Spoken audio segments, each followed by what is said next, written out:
I'm not one to usually go out and try to chase down limited edition pieces, but this one, I've been after it for the better part of a decade, honestly. And I was finally able to track one down, and I'm super excited to be able to finally have this one in my collection. Today, we're going to take a look at the Nomos Tangente Flame limited edition version. And the story of how I actually got my hands on it is pretty funny. But I'll go ahead and talk about that while I do show the standard just packaging that these watches come in. As far as the box itself, is a standard Nomos box with the outer sleeve. Nothing too fancy here, but just pretty standard.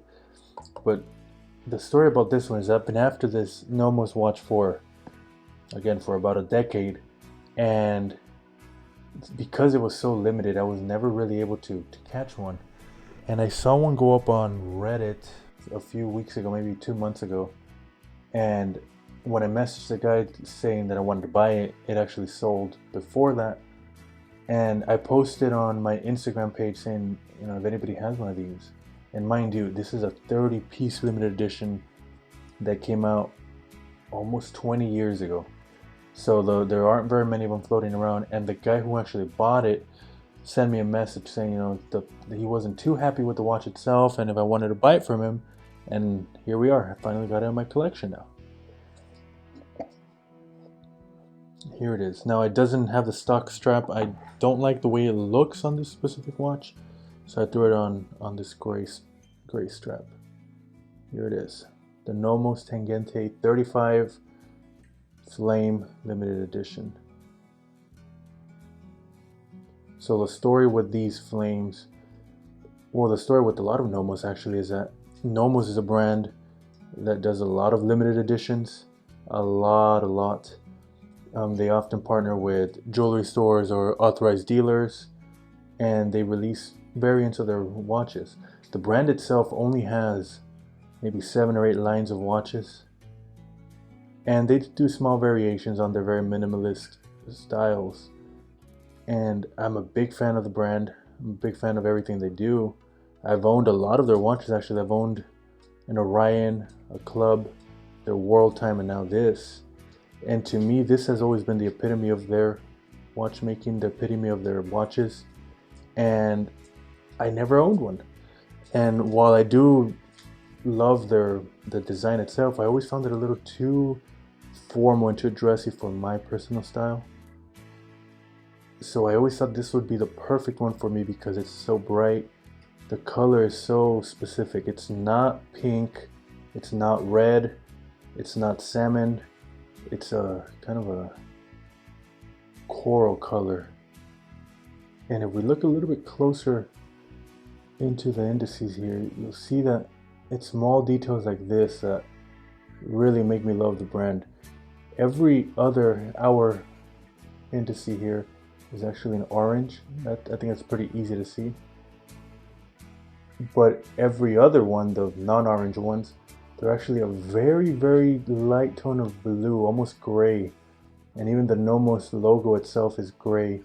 So essentially you have these 3 colors that play perfectly off each other, and they just work really well.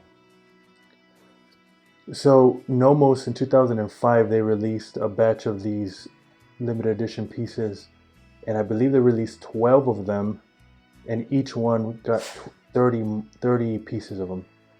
So of course this was almost 20 years ago, so these became pretty impossible to find. But super excited to finally be able to get this. One thing I did want to talk about was the size. The Tangente actually does come in a couple of different sizes, and the fact that this was a 35 millimeter kind of scared me away. But a lot of people that own it told me, if you have a small wrist, the lugs are quite long, so you should be okay with that. And we'll do some size comparisons in a bit and some wrist shots. But the fact that it was 35 millimeters as an 18 millimeter lug width, it actually surprised me how well it wears. So the specifications is actually super thin. A lot of smudges there, but super thin. It comes in at about 4 millimeters in thickness. Oh, super smudgy. Can't really tell there, but the crown is signed. the case back really does show that awesome movement. It's a hand winding. I'm a big sucker for hand winding watches. Hand winding, alpha movement. This is their base movement. It is in-house, but as far as I understand, it's not anything extremely sophisticated where servicing is going to be a huge issue. I would send this back to Nomos, but if for some reason I can't, I don't think it would be the end of the world. This is a pretty standard movement, though it is in-house. It's a 35mm case, but with the long lugs here, it does wear longer, as we'll see in a bit. So one of the things I did want to show was the color, as I talked about a little bit earlier. And I brought out this, one of my also recent releases, the Corona Toki here. And if you are interested, I do have a full review on this one in my YouTube channel. But really, look at the absolute difference between these two. While both of them, I've seen actually both of them be described as pink, they are extremely far away from each other in terms of tone of color. The Toki here is 37mm, and you can see how just next to each other, if you take the lugs into consideration, it might honestly even look like the Nomos actually is a little bit longer all the way over here compared to the lugs here. So while this is 35, you can see it kind of were similar to the Toki that's 37mm. The Nomos is quite a bit thinner than the Toki. But again, you have a great Japanese watch here, a great German watch here.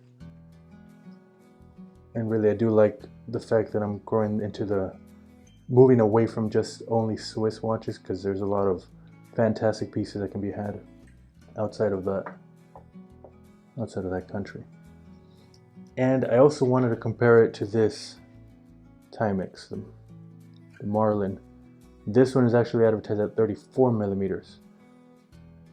So if you look at it next to each other, if you take the lugs into consideration, the Nomos is just way bigger, at least it wears way bigger. And that's again because of those long lugs. Even though on paper, the Nomos is only 1mm bigger. But really, I've owned a couple of different Nomos, and that's always been the case. I owned the Club that was, I think, 36 or 37mm, and I felt that one actually wore kind of big just because of the lugs. I owned the World Timer too, that I think it's 40.5mm. But because of the long lugs, it wore way too big for my liking and my small wrist. So let's take a look at this in natural light to see how it looks, because that dial really is something special. Yeah, so in natural light you can absolutely see the difference than indoor lighting. Depending on how you get the light, the dial absolutely changes. Absolutely love it. Awesome.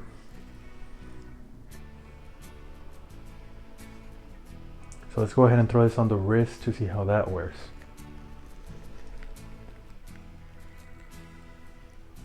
So as you can see on the wrist, it does wear much bigger than 35mm kind of implies. Absolutely disappears on the wrist just because of the thinness, but the color just pops. It's extremely comfortable. It fits very well. It's very flat, so it fits great on the wrist. Overall, I'm super happy to finally be able to get this one, and it's definitely going to be one that stays in my collection, hopefully for a very, very long time.